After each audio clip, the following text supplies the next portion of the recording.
The story was nearly lost until someone whispered it to the flames.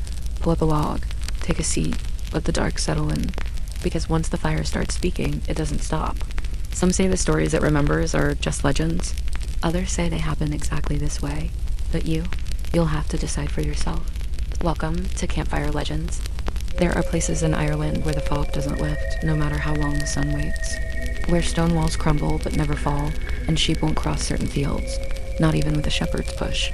In one of those places stood the Brennan farmhouse, tucked into the green hills above Killaloe, where the river bends too sharply and the air tastes like rain. The last person to live there was an old man named Seamus. He'd grown up in that house, buried 3 generations on that land.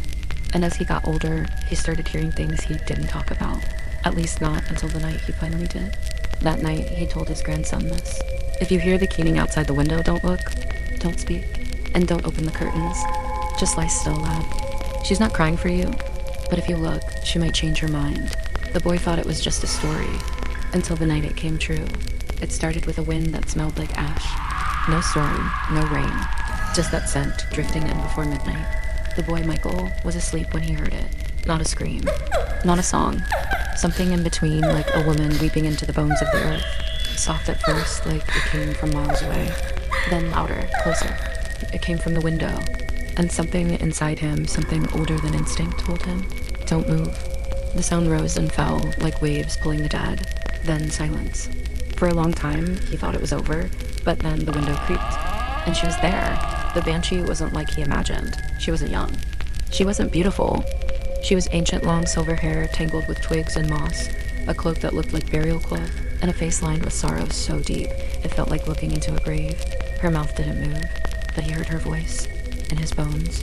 The blood in this house has been spoken for. Then she was gone. No wind, no noise, just absence. The next morning, Seamus didn't wake up.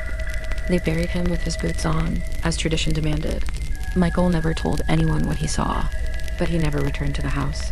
That part of the story, well, it's not just his. The Banshee isn't one ghost, she's many. Sometimes she appears as a young woman in white, combing her hair by the river. Other times, she's old, shriveled, cloaked in shadow. Some say she's a faerie, others a fallen angel. Some call her cursed, others say she's a mercy, because the Banshee doesn't kill, she warns. She appears when someone is about to die, and her cry, it's not meant for the dying. It's for the living, so they remember what's coming, so they know death still walks beside them. Modern sightings still happen. One man in Boston swore he heard a keening sound the night before his mother passed, though she hadn't been ill. A girl in Dublin posted that a woman in gray followed her from the train station to her doorstep, humming a song she couldn't stop crying to. That girl's brother died in a car accident 2 days later. The Banshee crosses oceans. She finds bloodlines, no matter where they run. And she never knocks, she sings. So if you're ever alone, and you hear crying on the wind, not quite human, not quite bird, something in between, don't listen too hard.